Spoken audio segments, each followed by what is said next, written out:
I'm Alex, 32M, and I've been married to Sarah, 29F, for 5 years now. We met in college during our senior year at a mutual friend's party. It was one of those instant connections. We talked all night and I knew she was special. We dated for 2 years before getting engaged, and then tied the knot in a small ceremony surrounded by close friends and family. Sarah and I don't have any kids and weren't planning on having any soon. We both have demanding careers. I work in software development and she's in marketing. Our jobs keep us busy, but we always try to make time for each other. Date nights, weekend getaways, the usual couple stuff. Our marriage was pretty good, or at least I thought it was. We had our ups and downs like any couple, but overall I felt we were happy together. One of the things I always loved about Sarah was her spontaneity and zest for life. She was always coming up with new adventures for us, whether it was trying a new restaurant, planning a surprise trip, or dragging me to salsa dancing classes. I tend to be more of a homebody, but Sarah brought me out of my shell. It was one of the things that initially attracted me to her. About 8 months ago, Sarah came to me with an unexpected request. We were having a quiet night in, just watching TV and relaxing after a long week at work. Out of nowhere, she paused the show and turned to me with a serious look on her face. She said she wanted to try ethical non-monogamy, basically an open marriage where we could both see other people. I was completely blindsided.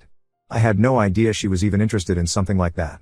When I asked her why, she gave me a bunch of reasons. She felt like she missed out on experiences by marrying young, she wanted to explore her sexuality more, she thought it would spice up our relationship, etc. She talked about how monogamy was an outdated social construct and how humans weren't meant to be with just one person forever.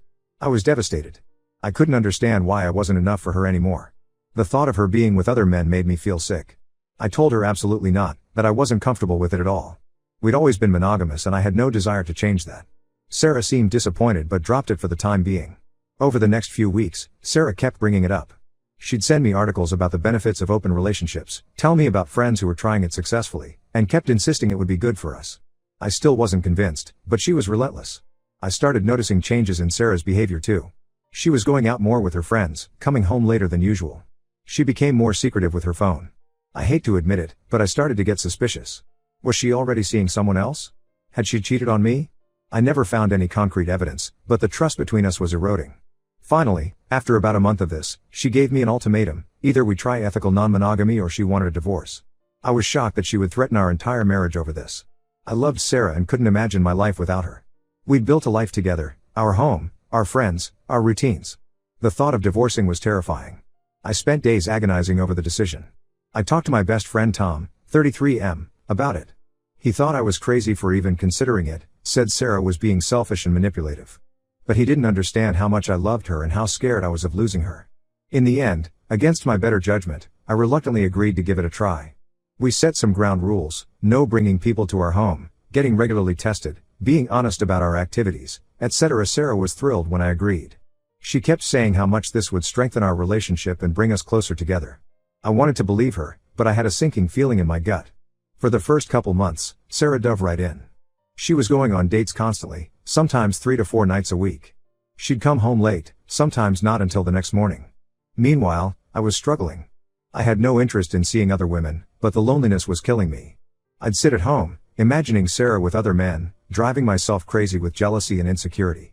Sarah always seemed so happy and energized when she came home from her dates.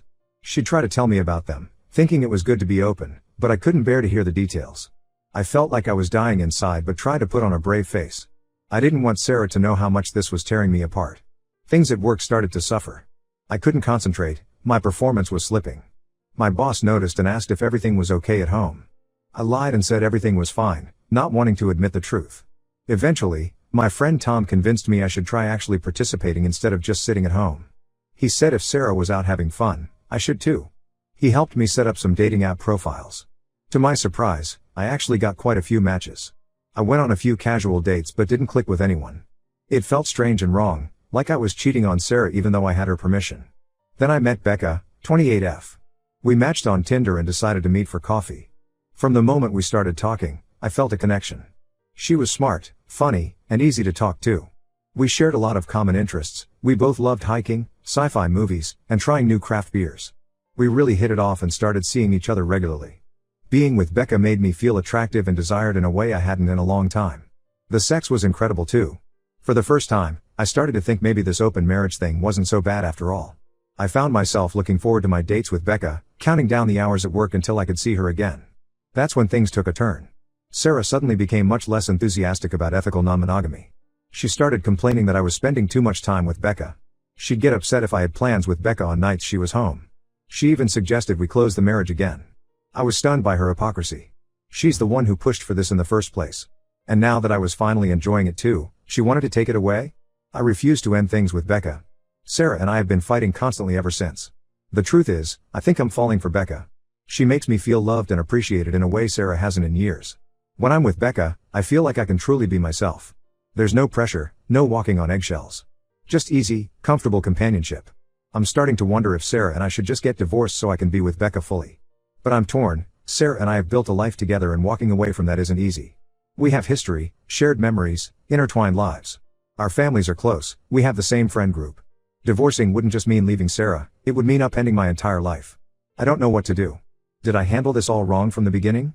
Should I have just said no to the open marriage idea entirely?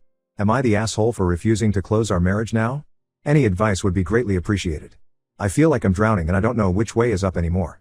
Update 1. It's been about a month since my last post and things have only gotten worse between Sarah and me. The fighting has escalated to the point where we can barely be in the same room together without it turning into a screaming match. Our once peaceful home has become a war zone. Sarah is now demanding that I break things off with Becca immediately. She says she made a mistake pushing for ethical non-monogamy and wants us to go back to being exclusively committed to each other. But I just can't bring myself to end my relationship with Becca. The more time I spend with Becca, the more I realize how unhappy I've been in my marriage. Becca listens to me, supports me, and makes me feel valued. With Sarah, I constantly feel like I'm walking on eggshells, never knowing what will set her off next. I've started to reflect on our relationship history, and I'm realizing there were warning signs I ignored. Sarah has always been somewhat controlling, always wanting things her way. When we first started dating, I found her take-charge attitude attractive.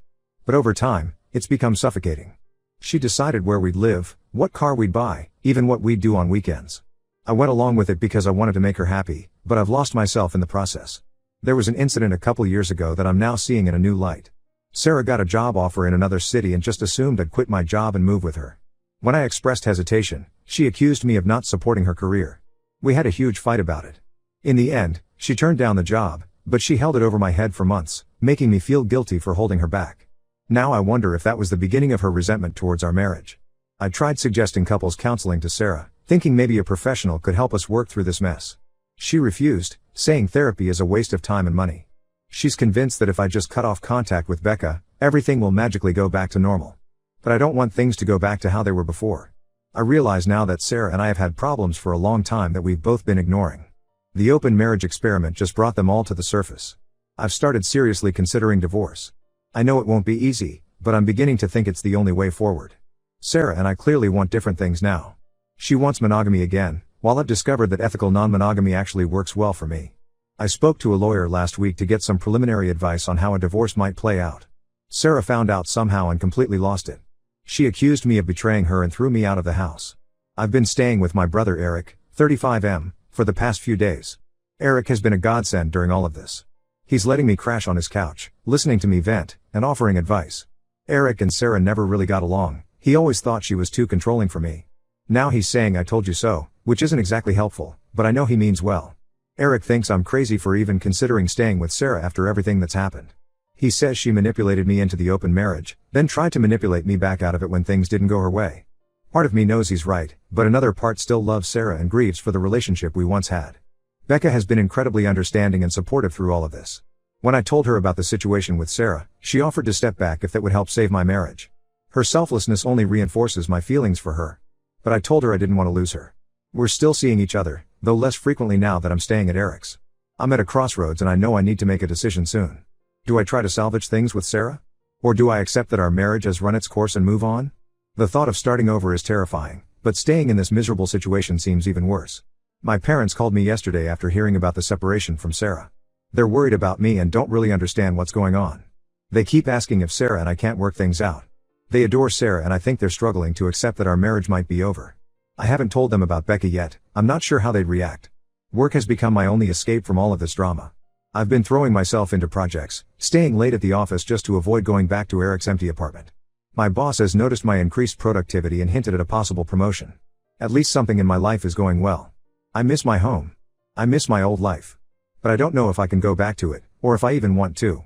Everything has changed and I don't know how to move forward. I feel lost and confused, torn between my history with Sarah and my feelings for Becca. Whatever decision I make, I know someone is going to get hurt. I just hope I have the strength to do what's right, whatever that may be. Update 2. It's been 2 months since my last update and a lot has happened. After much soul-searching and many sleepless nights, I finally made the difficult decision to file for divorce from Sarah. The final straw came when I found out Sarah had been bad-mouthing me to all our mutual friends, painting herself as the victim and me as the villain who destroyed our marriage by falling for another woman. She conveniently left out the part where she was the one who pushed for ethical non-monogamy in the first place. I realized then that I could never trust Sarah again. Her manipulative behavior and refusal to take any responsibility for her role in our marital problems made it clear that reconciliation wasn't possible. The divorce process has been messy and contentious so far. Sarah is fighting me on every little detail, dragging things out unnecessarily. I think she's still holding out hope that I'll change my mind and come crawling back to her. But I'm committed to seeing this through. Becca has been my rock through all of this. She's given me space when I needed it, but also been there to offer support and comfort. We're taking things slow, not wanting to rush into anything too serious while my divorce is still pending. But I can definitely see a future with her. One unexpected bright spot in all this has been reconnecting with old friends I had drifted away from during my marriage. My college buddy Ryan, 33M, reached out after hearing about my situation. We grabbed beers and it was like no time had passed. He helped me realize how much of myself I had lost trying to make Sarah happy. Ryan reminded me of how I used to be, outgoing, ambitious, always up for an adventure. Somewhere along the line, I had become a shadow of my former self. Sarah's controlling nature had slowly chipped away at my independence and confidence. Ryan's been encouraging me to rediscover my old hobbies and interests. I've also started seeing a therapist to work through some of the emotional trauma from the past year. It's been helpful to have an objective third party to talk to about everything. My therapist has been helping me set boundaries and work on my self-esteem. The hardest part of all this has been dealing with our families. My parents are still struggling to accept the divorce. They keep asking if we've tried everything to save the marriage. It's frustrating having to repeatedly explain why reconciliation isn't an option. Sarah's family, on the other hand, has been openly hostile. Her sister called me a few weeks ago, screaming about how I've ruined Sarah's life. I tried to explain my side of things, but she wasn't interested in listening. I've had to block their numbers to get some peace. Financially, this divorce is taking its toll. Legal fees are piling up, and we're fighting over every asset. I'm trying to be fair, but Sarah seems determined to take me for everything I'm worth. I'm worried about how I'll rebuild my life after this is all over. Looking back, I can see now that agreeing to open our marriage was a huge mistake. But in a way, I'm almost grateful it happened. It forced me to confront the deep-rooted issues in my relationship with Sarah and gave me the courage to walk away from a situation that was making me miserable. I know I have a long road ahead of me, but for the first time in a long time, I'm excited about my future. I feel like I'm rediscovering who I am as an individual, not just as someone's husband. Whatever happens with Becca, I'm committed to putting my own happiness and well-being first from now on. Update 3. It's been 6 months since my last update and I'm happy to report that my divorce from Sarah was finally finalized last week. It was a long and draining process, but it's such a relief to have it over with. Sarah fought me every step of the way, trying to drag out proceedings and squeeze every penny she could out of me. In the end, we settled on a fairly equitable split of our assets. I let her keep the house in exchange for my full retirement account. It seemed fair since she was the one who pushed for the divorce in the first place by insisting on opening our marriage. I've moved into my own apartment now and am slowly settling into my new life as a single man. It's been an adjustment, but overall I'm happier than I've been in years. I feel like a weight has been lifted off my shoulders. Becca and I are still together and going strong. We decided to make our relationship official once my divorce was finalized. She's been incredibly patient and understanding throughout this whole ordeal. I'm excited to see where things go with her now that we can fully commit to each other without any lingering complications. I've maintained my friendship with Ryan and have been expanding my social circle. It's nice to be able to go out and do things without having to constantly check in or feel guilty about it. I've taken up rock climbing and joined a recreational soccer league, things I always wanted to try but Sarah discouraged. My relationship with my family has improved since the divorce was finalized. They've finally accepted that Sarah and I are over, and they're starting to see how much happier I am now. My mom even invited Becca over for dinner last week, which was a big step. Work has been going well too. I got that promotion I mentioned in my last update, which has been both challenging and rewarding. The extra income has been helpful in getting back on my feet financially after the divorce. As for Sarah, I've heard through the grapevine that she's already dating someone new. Part of me hopes she's learned from our experience and will treat her new relationship better. But mostly, I'm just glad it's not my problem anymore. I still have moments of doubt and sadness about how things ended with Sarah. We were together for a long time, and it's not easy to just erase those memories. But I know I made the right decision for myself. Becca and I are talking about moving in together in the near future. It's exciting but also a little scary. I want to make sure we're not rushing into anything. My experience with Sarah has made me more cautious about relationships, but also more appreciative of what a healthy partnership should look like. Looking back on everything that's happened over the past year and a half, I can honestly say that while it was incredibly painful at the time, I'm grateful for how things turned out. If Sarah hadn't pushed for ethical non-monogamy, I might still be stuck in an unfulfilling marriage, too afraid to leave. Instead, I've discovered what I really want out of life and a relationship. I've learned to stand up for myself and not let others manipulate me. And most importantly, I've learned that it's okay to put my own happiness first sometimes. To anyone else out there struggling with similar issues in their marriage, don't be afraid to walk away if things aren't working. Life is too short to stay in a situation that makes you miserable. Trust your gut and do what's best for you. It might be scary at first, but I promise it's worth it in the end.